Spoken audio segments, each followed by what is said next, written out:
사랑합니다. 오늘은 어버이날입니다. 자녀들을 낳으시고 또 기르시고 교회를 위해서 아낌없이 헌신하시고 수고하신 모든 부모님들께 진심으로 감사의 말씀을 드립니다. 교회 가운데서 사랑과 존경을 받으실 수 있기를 바라고 일평생 건강하시고 하나님의 은혜와 평강이 충만하시기를 예수님의 이름으로 축원합니다. 저는 오늘 에베소서 2장 11절로 22절 말씀을 가지고 함께 지어져 가느니라 라는 제목으로 말씀을 증거하도록 하겠습니다. 오늘 본문의 11절 말씀을 보시면 그러므로 생각하라 라고 말씀하고 있습니다. 그러므로라는 것은 앞에 내용을 받는 접속사이지요. 앞에 어떤 내용이 있습니까? 에베소서 1장에서는요, 하늘에 속한 모든 신령한 복을 주신 삼위 하나님을 찬송하라고 말씀하고 있고, 그런 복을 받은 교회를 위하여 바울은 기도하고 있습니다. 에베소서 2장을 보면 우리가 허물과 죄로 죽었던 존재라고 말씀하고 있고, 그런 우리를 그리스도와 함께 살리셨다고 말씀하고 있습니다. 그러므로 하늘에 속한 모든 신령한 복을 받은 우리, 그리고 허물과 죄로 죽었었지만 그리스도와 함께 살리심을 받았다면 우리는 생각하며 살아가야 한다고 말씀합니다. 그러므로 생각하라. 여러분, 우리가 어떤 생각하며 살아가야 할까요? 세 가지인데요. 첫째는 과거입니다. 두 번째는 현재입니다. 그리고 세 번째는 미래입니다. 여러분, 이런 말이 있습니다. 역사를 잊은 국가에는 미래가 없다. 영국의 총리였던 윈스턴 처칠의 말이죠. 과거, 현재, 미래가 단절되어져 있는 것이 아니라 연결되어져 있습니다. 과거는 단순히 지나가 버리는 것이 아니라 살아있고 의미가 있는 것입니다. 그러므로 현재의 자리에서 과거도 잘 살펴보고 또 현재의 자리에서 바르고 올바른 삶을 살아가며 그럴 때 건강하고 아름다운 미래를 계획하고 전진할 수 있는 것입니다. 오늘은요, 과거와 현재와 미래를 다룹니다. 바라기는 이 세 가지 내용을 통하여 우리에게 주시는 귀한 영적인 교훈을 받고 이 밤 기도하는 가운데 놀라운 하나님의 응답을 경험하는 복된 밤이 될 수 있기를 예수님의 이름으로 축원합니다. 첫째는요, 과거입니다. 오늘 본문의 11절로 22절 말씀을 보면 과거에 대한 이야기가 나오는데요, 메시지의 핵심은 무엇인가? 너희는 이런 존재였다 말씀하고 있습니다. 여러분, 육체로는 이방인이었대요. 그리고 할례에 있어서 할례받지 않은 무할례자였다고 말씀합니다. 그리스도 밖에 있었고요, 이스라엘 나라 밖에 있었고, 언약에 있어서 외인이었고, 세상에 소망이 없고 하나님도 없는 자라고 말씀하고 있습니다. 여러분, 육체적으로는 유대인이 아니라 이방인이래요. 할례에 있어서 무할례받지 못한 무할례자, 언약의 표징, 언약의 징표가 없는 자라고 말씀합니다. 그리스도 밖에 있었다. 여러분, 구원자 밖에 있으니 구원자의 손길이 미치지 못한 존재, 구원받지 못한 존재라고 말씀하고 있고요, 이스라엘 나라 밖에 있었다. 택하심을 받지 못했다는 말입니다. 언약에 있어서 외인이다. 하나님과 언약을 맺을 때 우리에게 주어지는 축복이 있는데 그 축복을 결코 누리지 못하는 존재라고 말씀하고 있고, 세상에 있어서 소망이 없는 자, 구원에 대한 아무런 희망과 소망을 가지지 못한 자, 하나님도 없는 자. 여러분, 이 말이요, 성경 가운데 꼭 이곳에서만 나오는 아주 독특한 표현입니다. 하나님을 모르는 자 또는 하나님께 버림받은 자라는 의미입니다. 여러분, 너희는 이런 존재였다. 한 가지만 이야기해도 될 것 같은데 오늘 바울은요, 무려 7가지나 들어서 그들이 어떤 존재였는지를 이야기하고 있습니다. 여러분 얼핏 보면 야 너희가 이런 자였어. 너희는 왜 개구리 올챙이적 시절을 생각 못해? 상대를 무시하고 멸시하는 듯한 느낌을 받습니다. 왜요? 과거 유대인들이 항상 이방인들을 향하여 경멸하고 멸시했기 때문입니다. 그렇다면 오늘 바울도 그런 의도를 가지고 있는가? 그렇지 않습니다. 왜냐하면 바울은요 그저 과거만을 이야기하는 것이 아니라 현재 예수님의 십자가로 말미암아 유대인과 이방인이 화평을 이루게 되었고 함께 하나님 앞에 나아갈 수 있는 존재가 되었다고 이야기하기 때문입니다. 그렇다면 오늘 바울은 왜 과거 이야기를 하는가? 여러분 이유는 한 가지입니다. 구원의 은혜를 강조하기 위함입니다. 과거 이런 존재였는데, 과거 이런 처지였는데 이제는 구원을 받았다, 영생을 얻었다, 하나님의 은혜를 강조하기 위하여 바울은 이렇게 과거 이야기를 하고 있는 것입니다. 사랑하는 성도 여러분, 예수 믿는 사람들에게는요 모두 다 과거가 있습니다. 아마 사도 바울은 이렇게 말할 것입니다. 저는 이전에 유대교에 열심히 있던 사람입니다. 그래서 교회를 비방하고 박해하고 폭행을 하던 자였습니다. 아마 디모데는 이렇게 말을 할 겁니다. 저는 오랫동안 믿는 가문에서 태어났지만 사실 인격적으로 저는 주님을 만나본 사실이 없었습니다. 그래서 우리가 간증을 분류할 때 주로 바울형, 디모데형으로 분류하기도 합니다. 사랑하는 성도 여러분, 여러분들은 어느 형에 속하십니까? 그러나 실제로 모든 성도님들을 만나서 과거를 들어보면은 예수님을 만난 것은 다 동일해요. 모두 다 예수님을 만나고 주님을 인격적으로 경험했습니다. 하지만 언제 만났는지, 어디서 만났는지, 어떻게 만났는지는 같은 사람이 단 한 사람도 없습니다. 여러분 성도들은요 각자 다양한 과거를 가지고 있습니다. 그런데 오늘 우리는 이런 과거를 가지고 잘못 사용하는 경우가 많습니다. 저 사람 과거에 저런 사람이었어. 저 사람 과거에 저런 일을 한 사람이었어. 과거를 가지고 남을 정죄하고 비난하고 멸시합니다.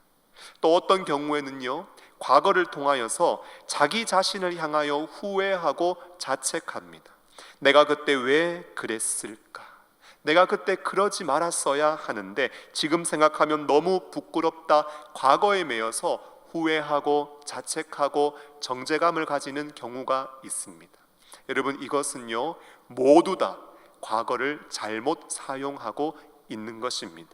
오늘 바울은 어떻게 과거를 사용합니까? 바울은요 오직 하나님의 은혜를 드러내는 일에 과거를 사용하고 있습니다.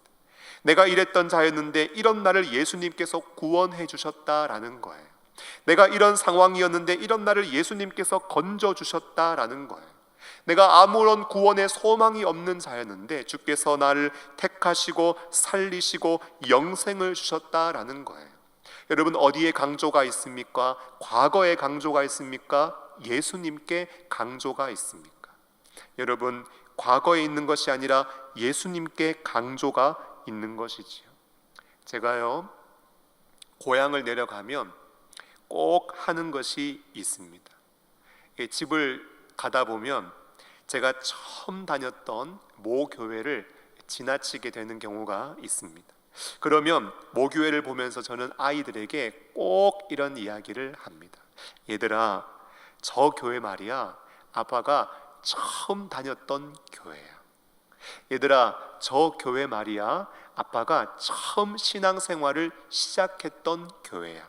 그러면 아이들은요 아빠는 또 똑같은 이야기 한다고 또 했던 이야기 한다고 저한테 핀잔을 주지만 저는 그 이야기를 하며 과거를 돌아볼 때마다 하나님의 은혜를 다시 한번 기억하고 되새깁니다. 사랑하는 여러분 성경을 보니까요 정말 다양한 사람들이 예수님을 만났습니다. 동족의 피를 빨아먹는 매국노라고 불렸던 세리도 있었고요, 귀신 들려서 몸도 마음도 악한 영에 붙들려 살던 정신없던 자들도 있었습니다. 나면서 안전뱅이로 평생을 구걸하며 지냈던 사람도 있었고요, 몸을 파는 여인도 있었습니다. 여러분, 이런 사람들이 다 예수님을 만나고 주님을 믿고 교회 공동체 안으로 들어왔습니다. 그런데 하나님은 무엇을 원하실까요? 모든 성도들이 그 사람들을 바라보며 과거를 떠올리고 과거를 언급하며 그 상대방을 정죄하는 것을 원하실까요? 그리고 그 과거가 있던 사람들이 과거에 매여서 후회하고 자책하며 정죄감에 사로잡혀 있는 것을 주님은 원하실까요? 그렇지 않습니다. 하나님은 과거를 딛고 일어서서 구원하신 하나님을 찬양하며 하나님께 영광을 올려드리며 구원받은 백성들이 함께 믿음으로 살아가는 것을 주님은 원하십니다. 과거는 과거로 파묻어 버려야 한다. 과거의 죄악감으로 장래의 일까지 어둡게 해서는 안 된다라는 말이 있습니다. 과거를 거울 삼아 미래를 향한 좋은 대책을 세울 수도 있지만 정죄와 올무를 이용하는 과거가 있다면 그 과거는 과감하게 파묻어야 하는 것입니다. 그러므로 오늘 이 밤에 우리가 기도해야 할 제목이 있다면, 하나님 아버지, 우리 공동체 안에 혹시 상대방의 과거를 가지고 정죄하고 비판하고 비난하는 모습이 있다면 그런 모습 사라지게 하시고, 과거에 매여서 후회하거나 자책하거나 정죄감에 사로잡혀 있지도 않게 하시고, 과거를 통하여 오직 하나님의 은혜를 바라볼 수 있는 은혜의 사람들이 되게 해달라고 기도하는 이 밤이 될 수 있기를 간절히 소원합니다. 두 번째는요, 현재입니다. 이제 바울은요, 과거를 넘어서 현재 이야기를 하고 있습니다. 그런데 그 현재에 있어서 핵심적인 메시지는 무엇인가? 이제는 가까워졌다라는 것입니다. 여러분, 이제는 어떻게 되었다고요? 이제는 가까워졌다라는 것입니다. 이제는 더 이상 멀리 있는 것이 아니라는 것이지요. 이제는 예수 그리스도 안에서 점점 가까워지는데 어느 만큼 가까워졌는가? 완전히 하나가 되었다고 성경은 말씀하고 있습니다. 여러분, 이 가까워졌다라는 말씀에는요, 성전에 대한 배경이 숨어 있습니다. 성전은 하나님과 인간이 만나서 교제를 나누는 곳이지요. 당시 이방인들은 성전에 들어갈 수가 없었습니다. 들어간다고 해도 이방인의 뜰 정도에만 들어갈 수 있었고, 더 이상 발을 들여놓지 못하고 발을 들이는 일은 결코 허락되어지지 않았습니다. 차별이 있었고요, 결코 넘을 수 없는 벽이 이방인들에게는 존재했습니다. 그런데 가까워졌다는 것은 그 중간에 막혀있는 벽이 다 허물어졌다는 것을 의미합니다. 이제는 이방인의 뜰을 지나서 성소의 뜰까지, 그리고 성소를 지나서 지성소까지, 여러분, 오직 대제사장이 1년에 딱 한 번 들어갈 수 있는 그 지성소 안까지 들어갈 수 있게 되었다고 이 가까워졌다는 말은 선포하고 있는 것입니다. 결코 가까워질 수 없었던 하나님과 가까워진 것, 막혀있던 모든 담과 벽이 허물어지고 하나님 앞에 담대하게 나아갈 수 있도록 놀라운 은혜가 베풀어진 것, 여러분, 이것은요 어마어마한 특권입니다. 제가 군대에서 예수님을 믿었고 군대에서 세례도 받았습니다. 그런데 제가 과거에 사역을 하다가요, 육사단에 가서 제가 진중 세례식을 통하여 병사들에게 세례를 준 적이 있습니다. 제가 군대에서 세례 받았는데 제가 목사가 되고 군대에 가서 병사들에게 세례를 줬다고 하니까 얼마나 제가 참 감격스럽던지 너무나 벅찬 마음이 있었습니다. 그런데 세례식을 마친 이후에 감히 사병일 때는요, 감히 쳐다보지도 못했던 사단장님, 투스타셨는데요, 그 장군님과 가까이 식사를 한 일이 있었습니다. 제가 군대에서 믿고 세례받았다는 말씀을 드리니까 장군님이 정말 좋아하셨어요. 그리고 세례 증명서를 보여드리니까 우리 교회에서는 아직까지 이런 증명서를 발급하지 않는데 좋은 방법 알려주셔서 참 감사하다고 제 세례 증명서 제작을 위해서 저의 세례 증명서를 사진 찍어 가셨습니다. 그리고 제대 후에 청년들이 집으로 돌아가서도 지역교회와 잘 연결이 되어져서 신앙생활을 잘 할 수 있는 전략을 준비하고 있다고 해서 그 일이 잘 이루어질 수 있도록 기도해 드렸습니다. 돌아오는 길에 제가 이런 생각했어요. 내가 예수님을 믿고 나니까 투스타 장군님과도 가깝게 식사할 수 있는 기회를 얻게 되는구나. 그런데 여러분, 오늘 성경을 보니까 우리가 누구와 가까워졌습니까? 여러분, 투스타 장군보다, 대통령보다 천지와 만물을 지으신 하나님과 우리가 가까워졌다고 성경은 말씀하고 있습니다. 여러분, 어마어마한 특권을 우리가 영적으로 누리고 있는 것이지요. 그런데 사랑하는 성도 여러분, 어떠세요? 여러분들 이러한 특권을 지금 누리고 계십니까?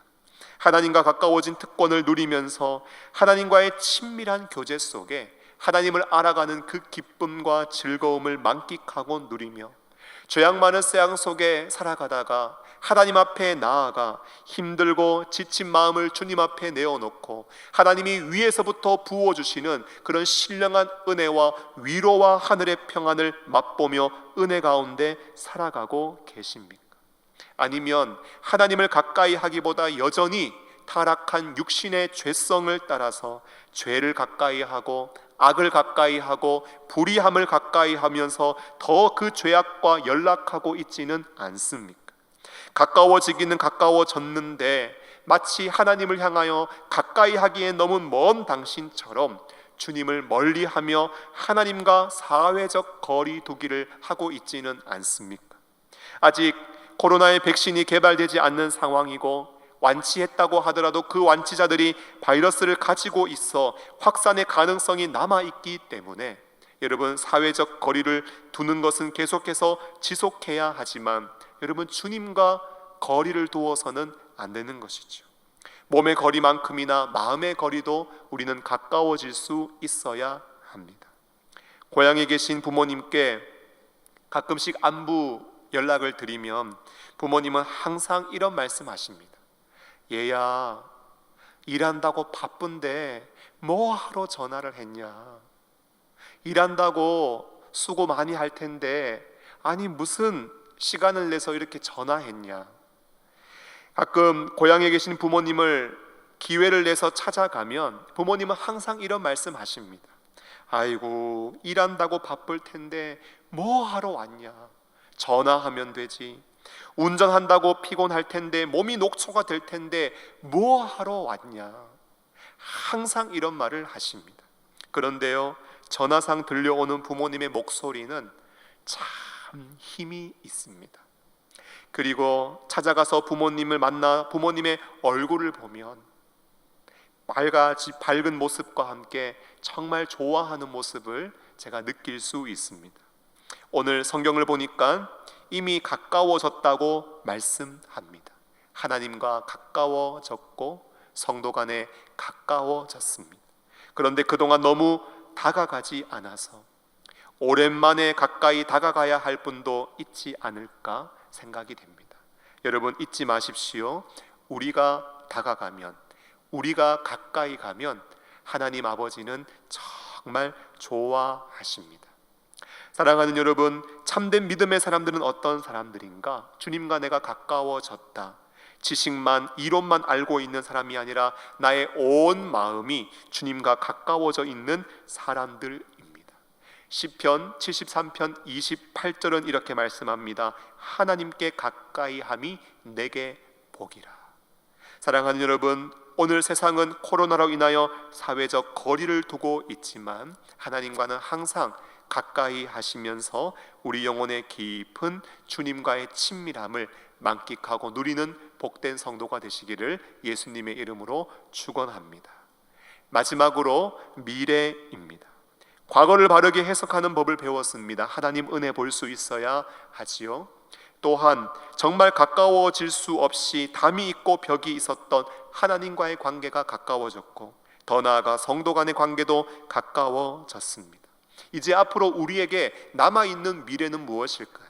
함께 지어져 가는 것입니다. 여러분, 교회는요, 안타깝게도 항상 분열의 위험 요소를 가지고 있습니다. 나이, 배경, 학벌, 재산, 사회적 지위, 그리고 지역과 이념, 그러므로 교회 안에 크고 작은 갈등과 마찰이 일어나는 것은 어쩌면 지극히 당연한 일입니다. 여러분, 부부 사이도 마찬가지예요. 갈등이 없다? 오히려 이상한 일입니다. 갈등이 있고 마찰이 있는 것이 지극히 정상적이고 당연한 일입니다. 만일 갈등이 없다면 한쪽의 연약함과 미숙함을 잘 받아주는 성숙한 사람과 함께 있든지, 아니면 한쪽이 계속해서 참아서 나중에 걷잡을 수 없는 큰 갈등이 폭발하고 유발될 수도 있습니다. 중요한 것은요, 갈등은 죄악의 본성을 가지고 있다면 반드시 일어나는 것이요, 갈등은 그 원인을 잘 인지하고 해결하고 극복해 나가는 것이 우리에게 필요한 것입니다. 그런데 우리 예수 믿는 사람들에게는요, 아무리 갈등과 분열과 마찰이 있어도 다시 우리를 하나 되게 만들고 우리의 마음과 뜻을 하나로 모아지도록 역사해 주시는 은혜의 공급처가 있습니다. 어디입니까? 예수님의 십자가입니다. 예수님께서 십자가에서 이루어 놓으신 일, 그 성취하신 놀라운 은혜가 주님의 이름을 부르면 언제든지 다시 하나 되고 회복할 수 있는 힘과 능력을 우리에게 제공해 주십니다. 이제 우리는 앞으로 필요한 것이 무엇인가? 과거를 보면서 정죄하거나 후회하지 않아야 합니다. 현재 몸만 가까이 있는 것이 아니라 마음도 가까워지는 일이 필요합니다. 그런데 앞으로 우리에게 더 중요한 것이 있다면 함께 지어져 가는 것. 하나님께서 우리에게 예비하신 그 아름다운 미래를 향하여 함께 손에 손을 잡고 전진해 나가는 것입니다. 여러분, 이 지역과 열방 가운데 죽어있는 영혼들을 우리가 살려내야 합니다. 그러기 위해서는 우리는 복음의 일꾼으로 강력하게 무장되어져야 하고, 사랑하는 다음 세대와 하나님이 우리에게 보내주실 소중한 영혼들을 복음의 일꾼으로 세워갈 수 있어야 합니다. 전심으로 예배하며 담대하게 복음을 증거하고 우리 자신과 다음 세대를 훈련하며 세워가고, 이 지역 사회에 어렵고 힘든 사람들, 가난하고 소외된 사람들, 그런 사람들을 찾아가 그리스도의 사랑으로 섬기며 봉사해야 합니다. 이제는 과거를 가지고 너무 비난하거나 비판하거나 정죄하지 말고, 이제는 조금은 힘들고 어려웠던 과거에 우리 자신을 너무 얽매이지도 말고, 현재 정말 우리가 교회로서 주님이 다시 오실 때까지 감당해야 될 그 사명만 잘 감당하기 위해 한 마음이 되고 서로 기도하자면서 기도의 손을 내밀어 함께 손에 손을 붙잡고 하나님의 은혜를 간구하며 우리는 기도하는 일에 힘을 써야 합니다. 사랑하는 여러분, 오늘 우리는 말씀을 통하여 과거와 현재와 미래를 살펴보았습니다. 과거를 가지고 너무 비난하거나 과거에 매여 있지 마십시오. 주님과 가까이, 유대인과 이방인을 하나님께서 십자가로 가까이 하신 것처럼 여러분, 우리도 주님과 또 우리 서로를 가까이 하게 하셨사니 우리가 주 안에서 서로 사랑하며 가까워질 수 있기를 간절히 소원합니다. 나아가서 앞으로 우리가 나아가야 될 비전들을 우리가 함께 나누며 우리가 함께 아름답게 지어져 가서 정말 주님 다시 오실 때까지 우리에게 주신 사명만 힘있게 한 마음이 되고 한 뜻이 되고 함께 기도하며 이루고 성취해 나가는 아름다운 믿음의 공동체가 될 수 있기를 예수님의 이름으로 축원합니다. 오늘 이 밤 우리 교회가 그런 교회가 될 수 있도록 하나님 앞에 간구하고 부르짖을 때 하나님께서 우리에게 놀라운 은혜와 응답을 주실 줄로 믿습니다. 기도하겠습니다. 하나님 아버지, 감사합니다. 주 안에서 함께 지어져 가는 은혜로운 교회 공동체가 되게 하여 주시옵소서. 과거를 가지고 비난하거나 정죄하고 또 과거에 매여 있지도 않도록 하나님 우리를 주장하여 주시고, 주님이 십자가로 막힌 담을 다 허무셔서 주님과 가까워지게 하시고 유대인과 이방인이 하나 되게 하신 것처럼 우리가 주님과 더욱더 친밀해지게 하시고 주 안에서 아름답게 하나 되어질 수 있도록 하나님 성령으로 역사하여 주시옵소서. 그리하여 우리에게 주신 귀한 사명들을 주님 다시 오실 때까지 한 마음 한 뜻 되어 기도하며 사명 감당하는 우리 영동중앙교회가 되게 하여 주시옵소서. 특별히 오늘은 어버이날입니다. 우리 부모님들 강건하게 하시고 항상 은혜와 평강에 거할 수 있도록 하나님 은혜를 베풀어 주시옵소서. 특별히 오는 주일 주일학교가 새롭게 시작하게 됩니다. 안전하게 은혜롭게 예배가 드려질 수 있도록 하나님 함께 해주시고 사랑하는 다음 세대를 축복하여 주시옵소서. 예수님의 이름으로 기도하옵나이다. 아멘. 주 예수 그리스도의 은혜와 하나님의 사랑과 성령의 교통하심이 주신 말씀을 마음에 새기며 과거를 돌아보고 현재 자리에서 마음과 뜻을 합하여 아름다운 미래를 향하여 손에 손을 잡고 기도하며 전진하기를 소원하는 사랑하는 영동중앙교회 모든 믿음의 가족들 위해, 사랑하고 존경하는 우리의 부모님들 위해, 이 밤에 간구하고 기도하는 우리의 모든 기도 제목들 위해 이제와 영원토록 함께 있을지어다. 아멘.